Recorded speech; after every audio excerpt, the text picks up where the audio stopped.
திருச்சிற்றம்பலம்.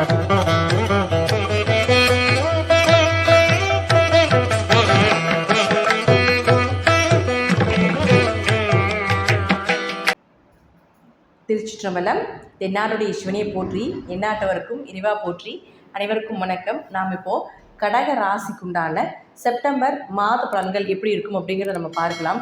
கடக ராசிக்கு நான் எதுவுமே சொல்ல விரும்பலை. ஏன் அப்படின்னு கேட்டுட்டிங்கன்னா, நம்ம என்ன சொன்னாலும் கடகராசி இப்படி போயிட்டுருக்கு, அப்படி இருக்குது, இப்படி இருக்குது. ஏன்னா அஷ்டமச்சனி வரைக்கும் அப்படி தான் இருக்கும், மாற்றம் இல்லை. ஆனாலும் மாத பலன்களாக இருக்கும் பொழுது நாம் கொஞ்சம் அந்த கிரகங்களை அட்ஜஸ்ட்மெண்ட் பண்ணி போகும் பொழுது ஓரளவு பாதிப்பில் இருந்தாலும் நம்ம தப்பித்து கொள்ளலாம். பெருசாக போய் சிக்காமல் தப்பிச்சுக்கலாம், அல்லது கொஞ்சம் குறைச்சாது நம்ம தப்பிச்சுக்கலாம் அப்படிங்கிறதா உண்மை.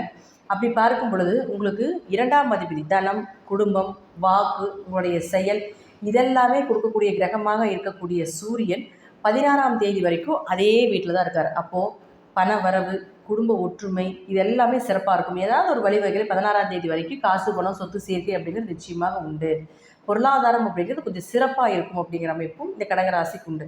அடுத்தது 16ஆம் தேதிக்கு மேலே 3ஆம் வீட்டுக்கு போயிடுவார். அப்போ இந்த 3ஆம் வீட்டுக்கு வரும்பொழுது கேதுவோட இணைகிறார். அப்போ கொஞ்சம் கவனமாயிருங்க. பணம் லாக் ஆகும். ஜாமீன் கையெழுத்து போட வேண்டாம். இருக்கிற பணத்தை 16ஆம் தேதி வரைக்கும் வர்றதை கொஞ்சம் செலவுக்கு சேர்த்து வைத்துக் கொள்வது என்பது ஒரு சிறப்பான விஷயமாக இருக்கும். இந்த சுக்கிரன், அதே போல் கேது, அதே போல் சூரியன் சேரக்கூடிய காலகட்டங்கள் எல்லாமே பார்த்துட்டிங்கன்னா ஏதாவது ஒரு மன வருத்தங்களோ அல்லது மருத்துவ செலவுகளோ ஏற்படும் அப்படிங்கிற அமைப்பு உண்டு. அப்போ 16ஆம் தேதிக்கு மேலே கொஞ்சம் இது சார்ந்த விஷயத்தில் கொஞ்சம் கவனமாக இருந்து செயல்படுத்த வேண்டும். அடுத்தது புதன். இந்த புதன் யார்? உங்கள் ராசிக்கு 3 மற்றும் 12ஆம் அதிபதி 2ஆம் வீட்டில் 23ஆம் தேதி வரைக்கும் இருக்கார். அப்போ 12ஆம் அதிபதி 2ஆம் வீட்டில் இருந்தால் வெளிநாட்டு வருமானம் உண்டு. ஏன்னா 12 வெளிநாடு, 2 அப்படிங்கிறது வருமானம், பொருளாதாரம். அப்போ வெளிநாட்டு வருமானம் ஏதாவது ஒரு வழிவகையில் காசு, பணம் ஏதாவது ஒரு இடத்துல வந்துக்கிட்டே இருக்கும் அப்படிங்கிறது மாற்றமே இல்லை. பொருளாதாரத்துக்கு 23ஆம் தேதி வரைக்கும் உங்களுக்கு குறைச்சல் இல்லாமல் இருக்கும் அப்படிங்கிறது ஒரு அமைப்பு.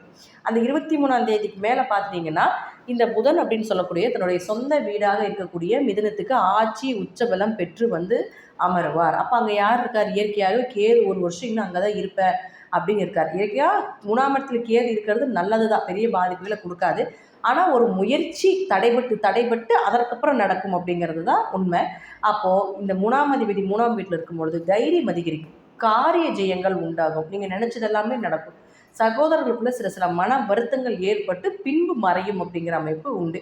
அடுத்து உங்களுடைய ஜாதகத்தில் 4 மற்றும் 11ஆம் அதிபதினு சொல்லக்கூடிய சுக்கிரன் 3ஆம் வீட்டில் நீசமாகிறார் 18ஆம் தேதி வரைக்கும். பொதுவாக 4ஆம் அதிபதி நீசமானால் கொஞ்சம் உடம்புல ஆரோக்கியத்தில் கவனமாக இருங்க.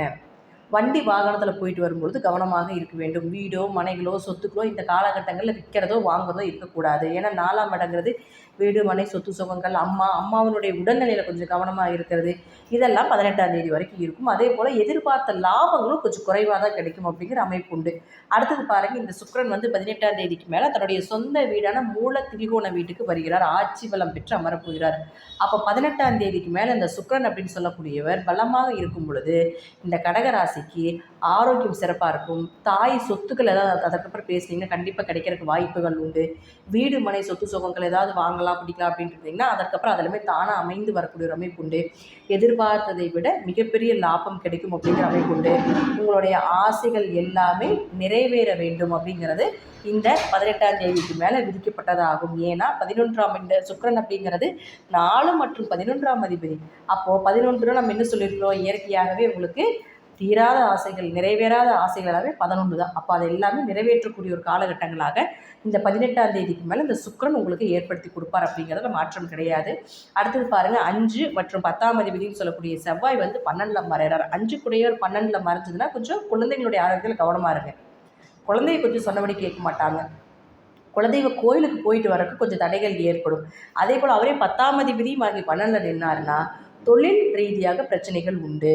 தொழிலில் இன்வெஸ்ட்மெண்ட் பண்ண வேண்டாம். தொழில் கொஞ்சம் மந்த நிலைகளில் போகும் அப்படிங்கிற அமைப்பு உண்டு. ஆனால் இருப்பினும் சுக்கிரன் 18ஆம் தேதிக்கு மேலே வர்றதுனால ஏதாவது ஒரு பண வரவு, தொழில் அதே ஸ்டேஜில் போயிட்டு இருந்தாலும் பண வரவு, கொஞ்சம் லாபங்கள் இதெல்லாமே நீங்கள் இந்த சுக்கிரன் மூலமாக எதிர்பார்க்கலாம் அப்படிங்கிறதுல மாற்றம் கிடையாது. இந்த மாதம் கடகராசியை பொறுத்த வரைக்கும் பார்த்துட்டிங்கன்னா இந்த சூரியன் அப்படின்னு சொல்லக்கூடியவர் அடுத்து 16ஆம் தேதிக்கு மேலே இந்த 3ஆம் வீட்டுக்கு வந்ததுக்கப்புறம் கொஞ்சம் பணம் சார்ந்த விஷயத்தில், பேச்சு சார்ந்த விஷயத்தில், குடும்பம் சார்ந்த விஷயத்தில் மட்டும் கொஞ்சம் கவனமாக இருந்து செயல்படுத்த வேண்டும் அப்படிங்கிறது உண்மை. இது எல்லாமே உங்கள் ஜாதகத்தில் தசாபுத்திப்படி நான் சொல்லக்கூடிய கருத்துக்கள் சிறிது மாறுபடலாம்.